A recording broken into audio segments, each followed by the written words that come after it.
You're listening to Mom and Doc Talk, where we talk all things healing pans and pandas with an emphasis on homeopathy.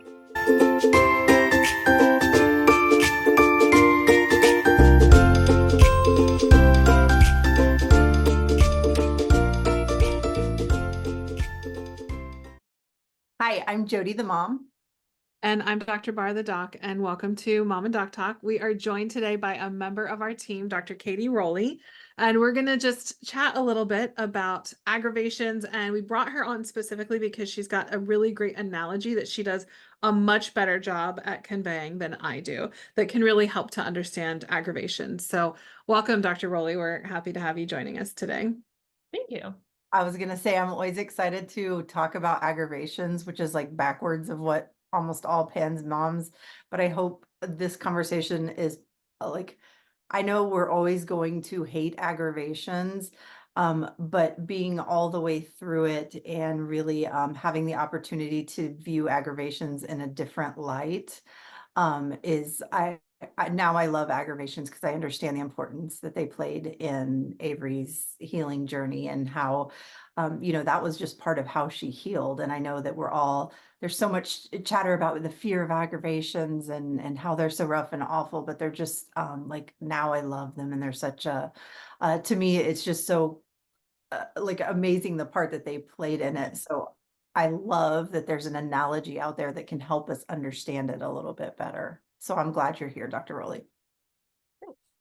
So first, aggravations they don't have to be rough and awful. I know that that's like the perception. And so you were speaking truth to what moms feel and fear.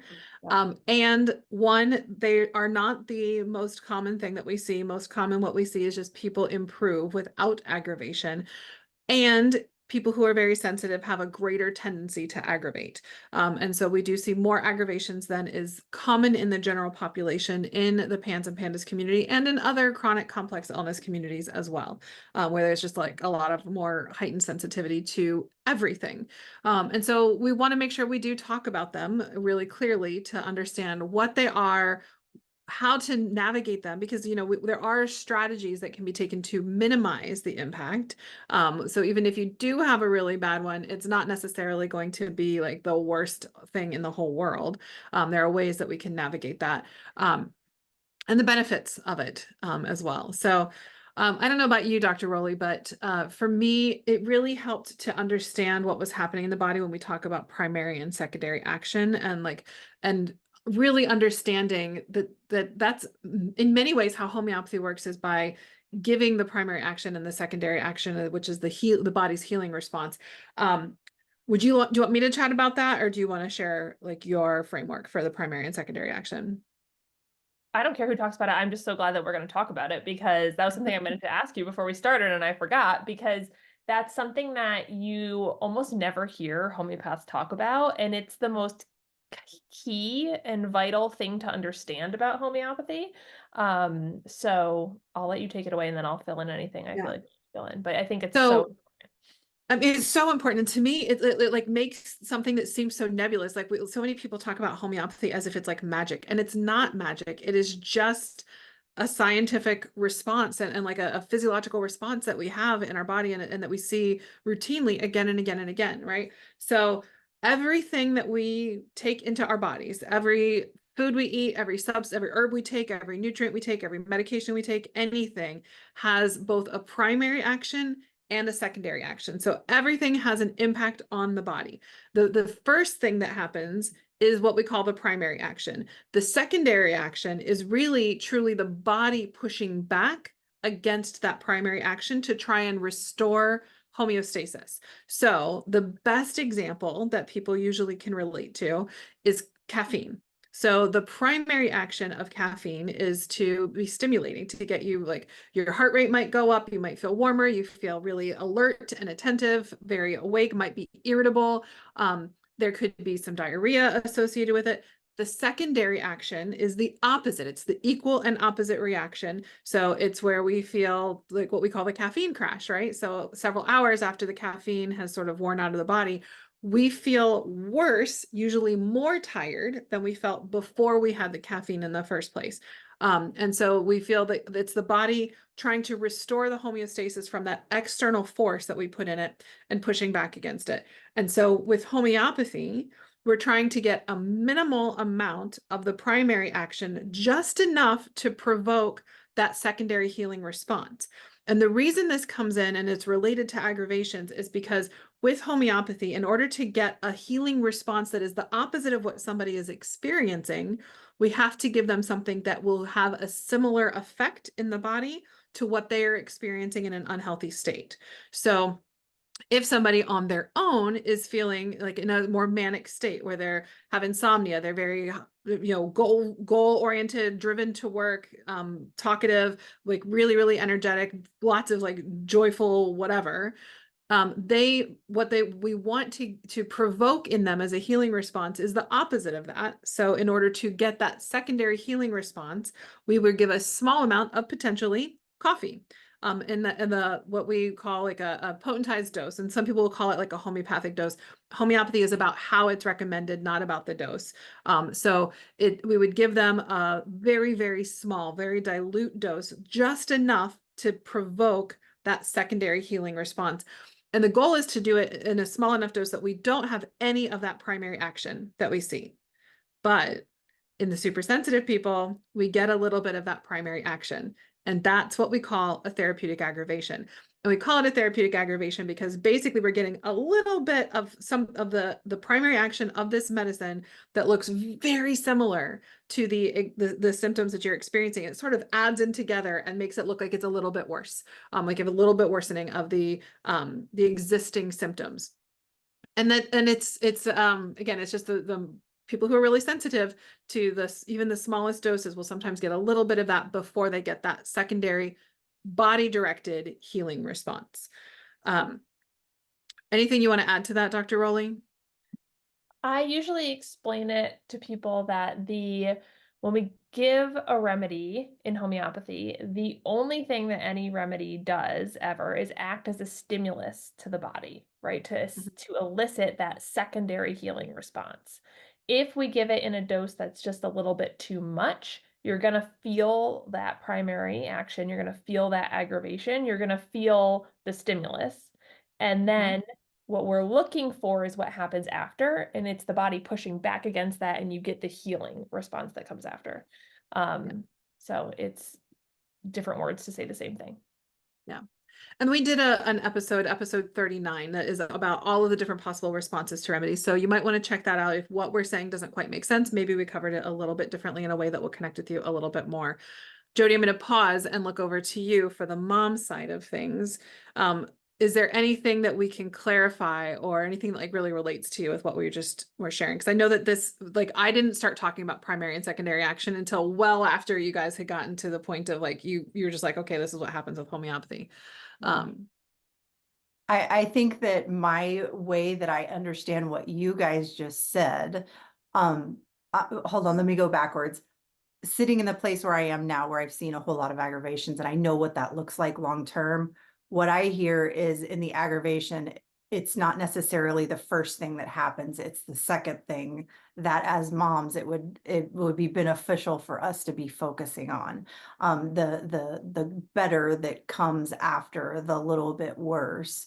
And so it makes sense to me because I've seen so many aggravations with Avery.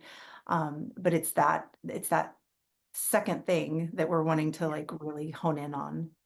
And that's where it can get really tough in the communication early on with the homeopath, especially if you've got an exuberant homeopath like I can be sometimes, where the similarity of the match with the homeopathic remedy being given and the symptoms somebody is experiencing, when you see that aggravation, it's a really good sign that you got a very similar match, and that's why things are looking like they're worse, and that's why we again call it a therapeutic aggravation.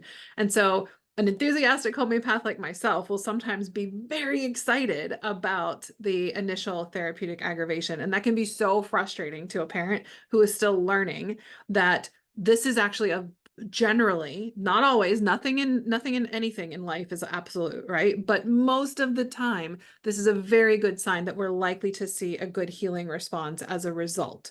And so, yes, it is great if when you learn and you can embrace, like, okay, this is just the body having this initial primary action, and it will respond with its own pushback. It's equal but opposite. And it's a lot of times even stronger response that we provoke using the homeopathic remedies. All right, so Dr. Rowley, let's talk about how we manage an aggravation, because again, we want to minimize this. This is never something that we just say, all right, you had this, now like let's just push through, right? And you'll give your analogy, I know, that can help really frame why we don't want to just push through it. But before we talk about, well, I mean, maybe let's just go there first. Let's talk about the analogy for why we shouldn't just push through an aggravation. Like, what is an aggravation doing in the body? What information does it give us? And why shouldn't we push through?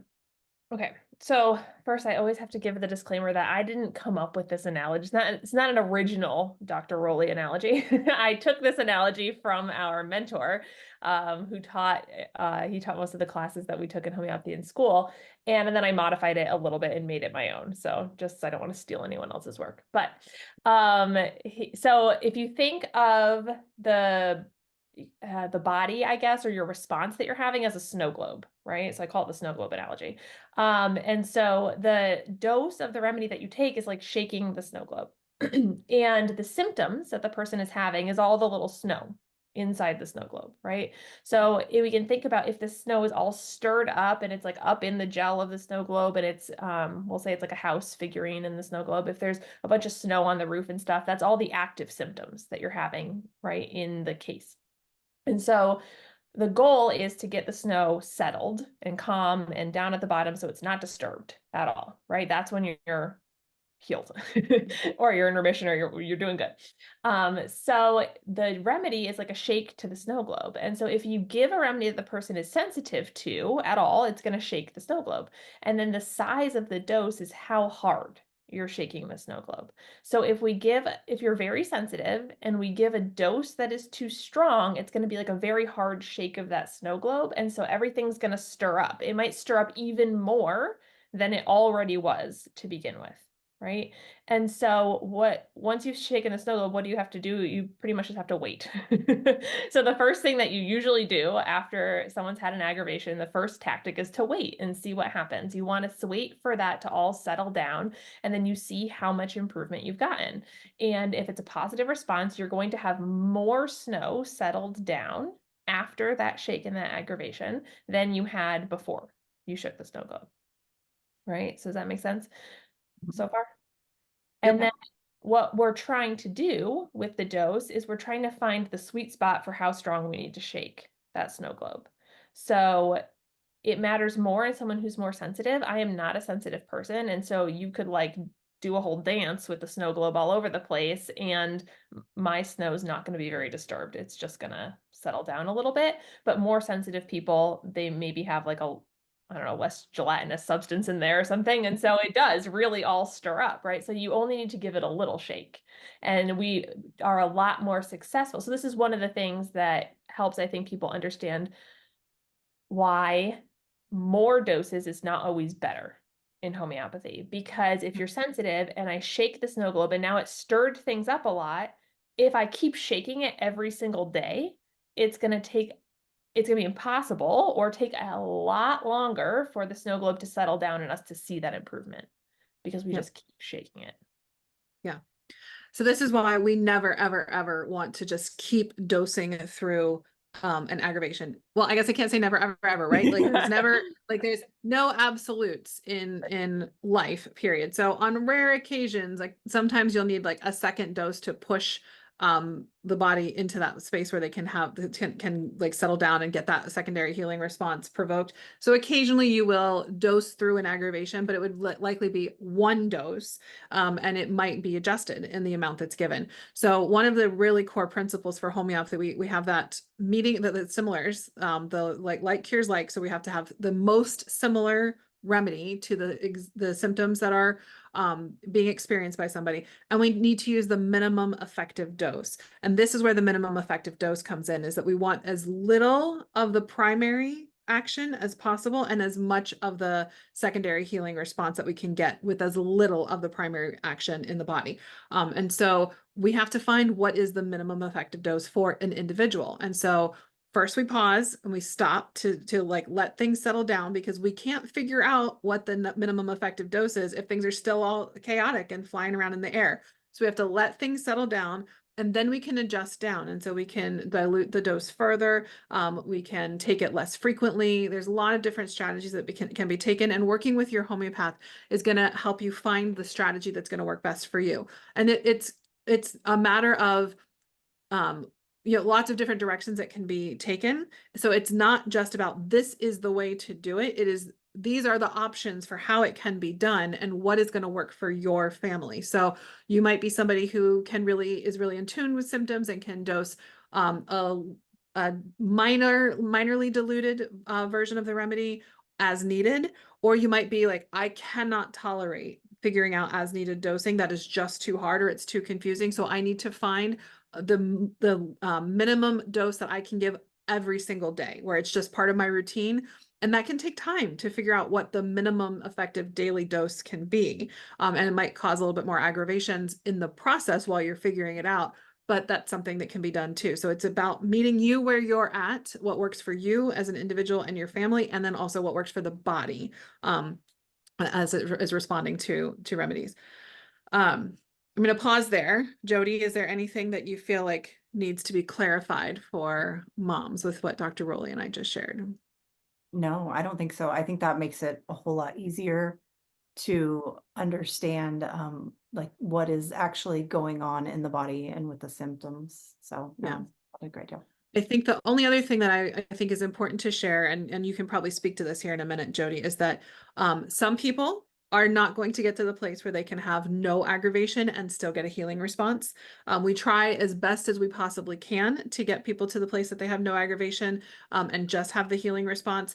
But for some people, we get to that point, and then they once they get to the point that they have no aggravation, they stop having a healing response. So for some people, it is necessary to have at least a small aggravation for the body to be able to have that secondary healing response. So I know that you've had experience with that, Jody. So I'll pause there and see if you want to share anything about that. I know that if you don't ever get to that place, it's okay. I like making it the Avery aggravated all the way through. It wasn't horrible and awful all the way through. The hardest thing about aggravations is when you're in the middle of it, it can just really make it feel like homeopathy isn't working. It feels like the opposite of what we should be doing. So it takes getting a good ways down the road. But Avery aggravated the whole way through, not hard, crazy aggravations all the way to the end. But even today, if I give her a dose, it's not unusual to see a very minor aggravation in her when addressing other things. But it's, I think that aggravations might have been a little bit more about my own PTSD.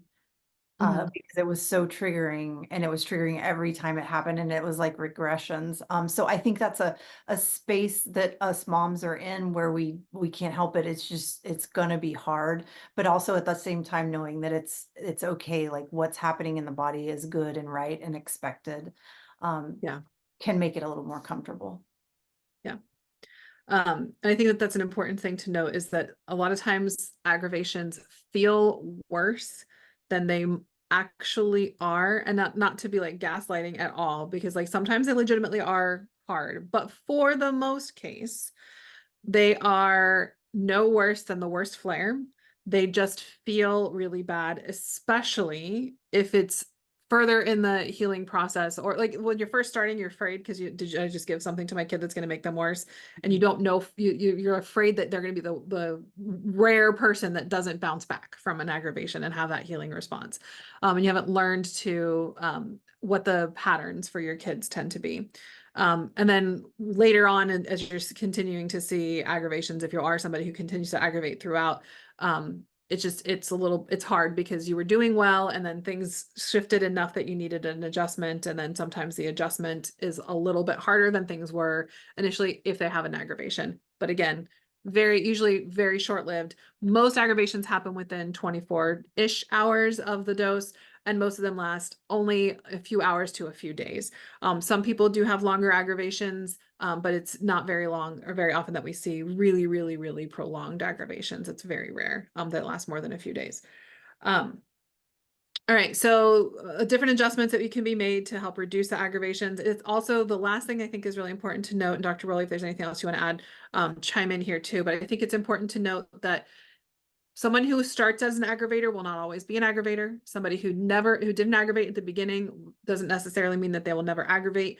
And you can have intermittent responses to different things or with different symptoms. So for instance, I was not much of an aggravator early on. And then I got a really acute, intense pain situation that I was treating, and I suddenly was aggravating. And of course, it's probably because my nerves were on edge. I was just really, really sensitive. And so I started aggravating with pain symptoms, which is, feels really, really hard. And then once the pain actually resolved, once we found the right remedy and things really improved, I didn't have the same aggravations that I was having before. I also had aggravations on some remedies, but not others during that time frame. So it has to do with like the similarity to the symptoms, the sensitivity to that particular remedy, the sensitivity of the condition that you're treating, the sensitivity of the person, and the sensitivities can change and evolve over time. Dr. Rowley, the way I have really conceptualize this, and you can give me your thoughts on this too, is that some people have a strong but misdirected vital force, and those are people who tend to aggravate and then it settles down over time. Whereas people who might just don't have like a really strong vital force that need to strengthen it over time, that they start off not aggravating as much, they can become more sensitive because they have a stronger vital force, and that can increase their aggravations. Not that there's any for certainty about that. That's just my theorizing, because we can't really there's not like a test for the vital force, right? But people are usually curious why that would change, and that's what I've tended to see that there's signs of in the healing process. That's what it looks like a lot of the time, especially when we're working in the PANS population. Yeah. I almost never aggravate, so I'm always not a huge fan of that, because I'm like, well, does that mean that I have no vital force? Where's my vital force? I'm never aggravating. But that is what makes the most sense to me. And I do see I think I see it more often that someone who never aggravated at the beginning, when they're very close to being in their happy homeostatic place where they don't need to dose remedies, then they start to aggravate. So it makes sense with what you were saying to me. Yeah, I mean, because you're just your body doesn't have as much of a need for the secondary action, so it's just going to be more sensitive to the primary action too, and to be recognize why are you shoving me? Homeopathy is a nudge to the body to heal, and if we use the nudge analogy, if somebody doesn't really need to get moving, or if they're doing what they're supposed to be doing, their body's handling it, it's why are you pushing me? I'm good, leave me alone. So all this to say, aggravations serve a purpose. They are an understandable physiological response to taking an external force on the body. Even a gentle nudge is going to be felt by people to varying degrees, just depending on their sensitivity. There are ways to navigate through it so that you can have as minimal impact on your life as possible. Not necessarily no impact, but minimal impact. And generally, this leads to a really good healing response as a result of that stimulus that has a little bit of the therapeutic aggravation. So hopefully this can help with any fear that might be present about aggravations. I know that can be, it's a scary thing, a scary thought to give somebody something that could make things a little bit worse. And many things in life, if you're gonna go to the gym and exercise and you want to get stronger, you're not gonna just get big muscles without having a little bit of pain coming from it first, because it's the work that the body has to do to get to this different state. So it's kind of similar, but we don't appreciate the aggravation in the same way that we appreciate the soreness from the gym, right? Yeah, I always say that you can't go around it, you have to go through it. And for Avery, through it just happened to look like aggravations. And it wasn't ever worse than, what we were originally dealing with. It was just, like I said earlier, it was more triggering for me. So that being said, if you're the mom of an aggravator, I would highly recommend, if it's possible, to start your own homeopathic care. because that probably would have helped me a whole lot, because it was like post-traumatic stress whiplash going through aggravations. But it was just Avery's through it. That's what it looked like, and that's exactly what healed her. Jody, do you have anything that you would offer to parents who are feeling fearful about using a homeopathic approach to helping navigate through and away from PANS because of the fear of aggravations? I always like, I don't know. I think about my end goal. Like, what is your end goal? What do we want for our kids? You know, if healing and not having to live in this PANS world and deal with the symptom cycle and all that, if that is your goal, that's available. But in order to get to your goal, you could potentially be dealing with aggravations. But it's totally doable, and it is so worth spending some time in a hard space to be able to not worry about our children's future, and not it's just I like, now I love aggravations, and I hate that I love aggravations, because as a community, or not as a community, but as moms that have kids with aggravations, we don't like aggravations. We like to very much dislike them because they make things harder, but it is so incredibly worth every single aggravation, and the time and the management and everything to get your kid to the point where they're healthy and happy, and susceptibility is clearly different. That's worth, like, don't fear, like, run for that. Yeah.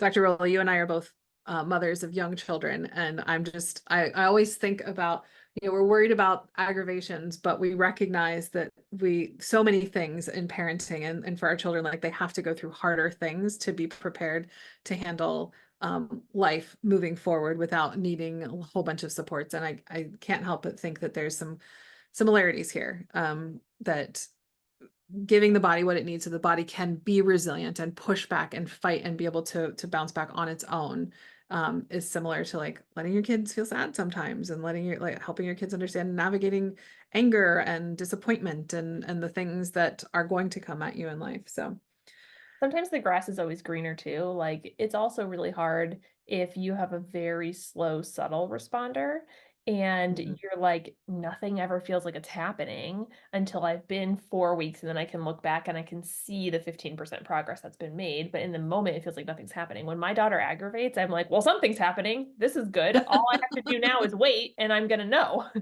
in just Right. another day or two. Her symptom is not sleeping. So it's super hard when I'm not sleeping. But when she aggravates and she has a horrible night, when I've just changed her remedy, I'm like, well, good. Something is happening. I have a strong feeling that good is coming on the other side of this. And it's way better than when we're on that slow, steady crawl. And I'm like, I don't know if this is doing nothing or. That's good. All right, so hopefully that helps give some context to all the things about aggravations. If, as always, we are available, Jody and I are available in our Facebook group. So if you are curious about anything we talked about, want more information, join the Facebook group. There's links in the show notes. And we were happy to answer any questions that you've got there, or you can always email us at our email address, podcast@resiliencенaturopathic.com. All right, we'll see you guys again soon. Take care, everybody.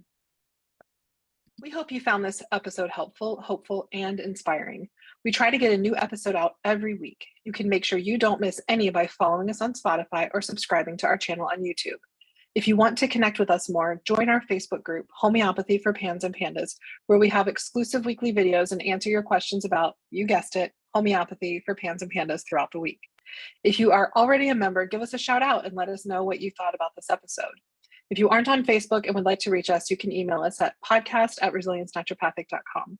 Until next time, take care, and remember, this won't be forever.